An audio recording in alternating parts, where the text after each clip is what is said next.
اللہم صلی علی سیدنا و مولانا محمد معدن الجود والکرم وعلی آلہ وصحبہ وبارک وسلم۔ عزیز دوستو، قرآن مجید نے نبی پاک علیہ السلام کے اخلاق عالیہ کی تعریف کی اور ارشاد فرمایا کہ وَإِنَّكَ لَعَلَىٰ خُلُقٍ عَظِيمٍ۔ اے محبوب علیہ السلام، ہم نے آپ کو خلق عظیم کا مالک بنایا۔ نبی پاک صلی اللہ علیہ وسلم نے جو اخلاق ہمیں عطا فرمائے ہیں نا، وہ کوئی عام سادے سے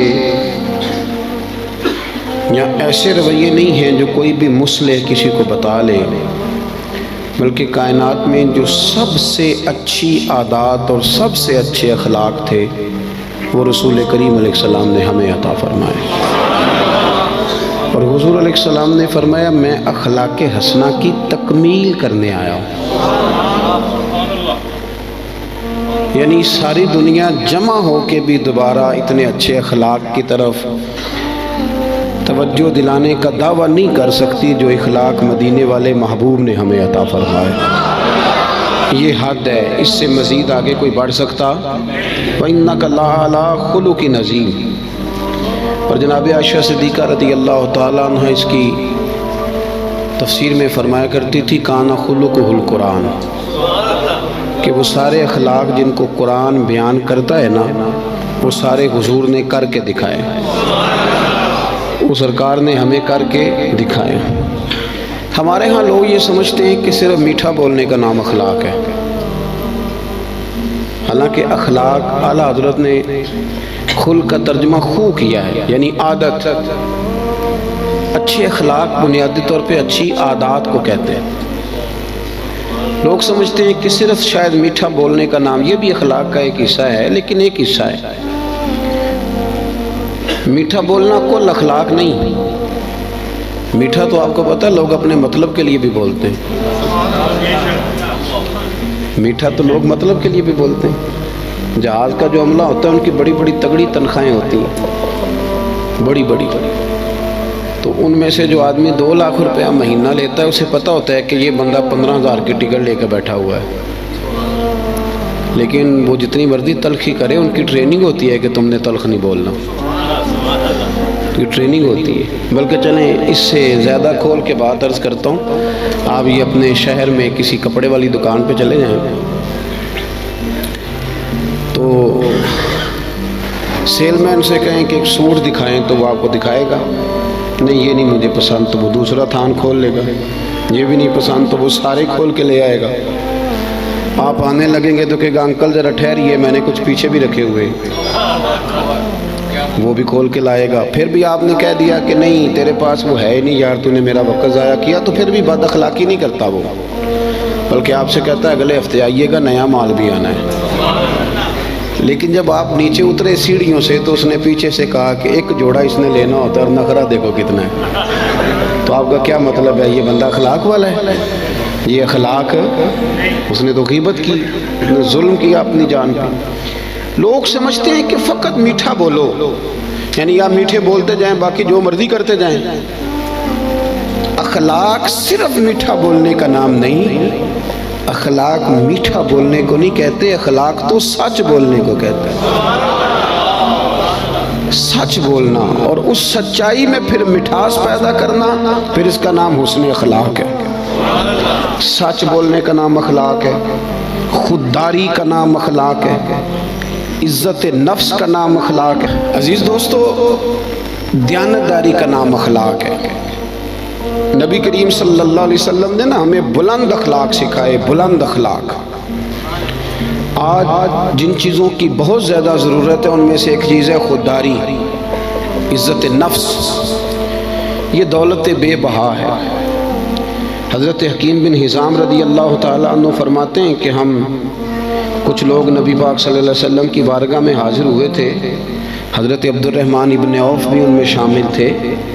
ہم جب حاضر، یہ سیاستہ کی روایت ہے، کہتے ہیں جب ہم حاضر خدمت ہوئے تو حضور نے فرمایا میرے ہاتھ پہ بیعت کرو، تو ہم نے اس کی حضور ہم تو پہلے بیعت کر چکے، بیعت اسلام تو ہو چکی۔ حضور نے دوبارہ فرمایا بیعت کرو۔ ایک صحابی نے پھر عرض کی حضور بیعت کر چکے ہیں، تو حضور نے فرمایا دوبارہ بیعت کرو اور اس بات پر بیعت کرو کہ کسی دنیا دار کے آگے ہاتھ نہیں پھیلاؤ گے، کسی دنیا دار کے سامنے۔ ایک ہے اللہ والوں سے مانگنا، اللہ والوں کی مدد تو عین اللہ کی مدد ہوتی ہے، دنیا داروں سے مانگنا، اور ایک ہے دین کے لیے کسی کو توجہ دلانا، اس کا بھی معنی اور ہے، لیکن اپنی ذات کے لیے مانگنا، لالچ کرنا، لوگوں کی جیبوں کو دیکھنا۔ ہمارے نوجوان سارے تلاش کرتے پھرتے ہیں، وہ میری لندن والی پھوپھی مہربان ہو جائے تو میرا کام بن جائے گا، کبھی میرا امریکہ والا ماموں مجھے لے جائے تو میں بچ گیا۔ سہارے ڈھونڈتے پھرتے ہیں، سہارے کمزور لوگ ڈھونڈتے ہیں، کمزور لوگ سہارے ڈھونڈتے ہیں۔ اسلام تو وہ والا اخلاق سکھاتا ہے کہ سہارے ڈھونڈو نہ بلکہ کسی کا سہارا بن جاؤ، سہارا بنو کسی کا۔ حضور نے باقاعدہ بیعت لی، فرمایا بیعت کرو میرے ہاتھ پر کہ تم کسی کے آگے سوال۔ تو حضرت حکیم بن حزام کا اپنا یہ حال تھا کہ بوڑھے ہو گئے تھے، ضعیف تھے، چلتے تھے تو کمر میں تکلیف ہوتی تھی۔ ایک دفعہ گھوڑے پہ بیٹھے تھے یا اونٹ پہ بیٹھے تھے تو ہاتھ سے درہ گر گیا زمین پہ، آپ کا خادم قریب کھڑا تھا، بڑی مشکل سے گھوڑے سے اترے، وہ درہ اٹھایا، دوبارہ بیٹھنے لگے تو تکلیف ہوئی، 2-3 دفعہ کوشش کر کے بیٹھ گئے تو خادم کہنے لگا حضور مجھے حکم دے دیتے میں پکڑا دیتا۔ فرمانے لگے کیسے تمہیں کہہ دیتا؟ میں نے اپنے محبوب سے وعدہ کیا ہے کہ زندگی میں کسی دنیا دار سے سوال نہیں کروں۔ یہ کمزور لوگ ہوتے ہیں میرے بھائی۔ غیرت، اقبال نے کہا، اقبال کہنے لگے غیرت ہے بڑی چیز جہان تگ و دو میں، غیرت مند بن، تو کسی کے سامنے ہاتھ پھیلاتا ہے؟ غیرت ہے بڑی چیز جہان تگ و دو میں، پہناتی ہے یہ فقر کو تاج سردارا۔ فرمایا فقیر اگر سرداری والا تاج پہننا چاہتے ہیں نا تو پھر وہ ہاتھ پھیلانا چھوڑ دیں۔ مسند امام احمد بن حنبل کی حدیث کے 2 جملے ان کو رٹ کے یاد کر لینا آپ نے۔ ایک شخص نے عرض کیا تھا یا رسول اللہ صلی اللہ علیہ وسلم ذلت کیا ہے؟ تو نبی پاک علیہ السلام نے فرمایا اگر تو لالچ کرے گا تو ذلیل ہو جائے گا، لالچ کرے گا تو ذلیل ہو جائے گا۔ عرض کی حضور پھر عزت کیا ہے؟ تو محبوب فرمانے لگے جو رب نے تجھے دیا ہے نا اس پہ راضی ہو جا، اللہ تجھے عزت عطا کر دے گا۔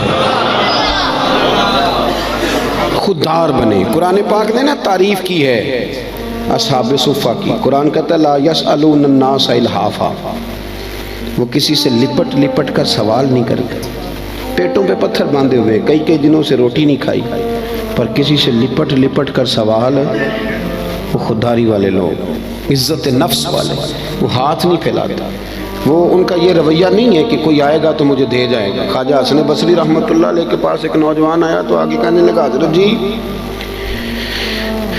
مجھے سمجھ لگ گئی آج کے بعد میں نے کام کوئی نہیں کرنا، اب میں گھر بیٹھوں گا اللہ روزی دے گا۔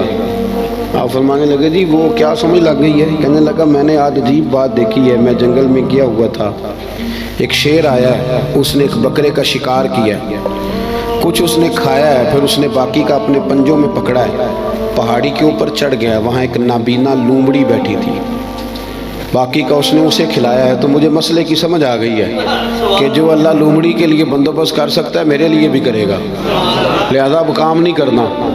تو خواجہ حسن بصری فرمانے لگے سبحان اللہ کیا تیری سوچ ہے، تو نے 2 کردار دیکھے، ایک لومڑی دیکھی ایک شیر دیکھا، او خدا کے بندے تو نے لومڑی بننے کا فیصلہ کیا، شیر بننے کا کیوں نہیں کیا؟ تو شیر بننا، شکار مار، کھا بھی اور کھلا بھی، کھا بھی اور کھلا بھی۔ پڑھے نا ابن ماجہ شریف، ایک صحابی حاضر خدمت ہوئے، عرض کی حضور کچھ دیجئے۔ یہ نوجوان میری بات پہ خاص توجہ کریں۔ اب وہ اقبال کہا کرتے تھے لہو مجھ کو رلاتی ہے جوانوں کی تن آسانی، کہتے ہیں آرام پسند ہے، کہتے کرنا کچھ نہ پڑے، کوئی شارٹ کٹ رستہ ملے۔ بلکہ ہمارے بچے تو اب خواب دیکھتے ہیں کہ سویرے میں اٹھوں تو میرے نا بستر کے نیچے ایک توڑا پیسوں کا پڑا ہوا ہو، یا میری موٹر سائیکل سے بس ٹکرائے کچھ ہے، میں اٹھاؤں تو نیچے ہیرے ہیرے ہوں۔ یہ خواب ہے، تو خواب خواب ہی ہوتے ہیں، ان کو تعبیر کرنے کے لیے محنت کرنی پڑتی، محنت کریں، جد و جہد کریں، خواب نہیں دیکھیں۔ ہمارے ہاں مزاج ہی نہیں، توجہ ہی نہیں۔ ابن ماجہ کی حدیث، ایک شخص نے آ کے عرض کیا تھا یا رسول اللہ کچھ دیجئے، اور کہاں سے اس نے مانگا؟ اس بارگاہ سے کہ جہاں سے قطرے بھی ملے تو دریا بن جایا کرتا ہے۔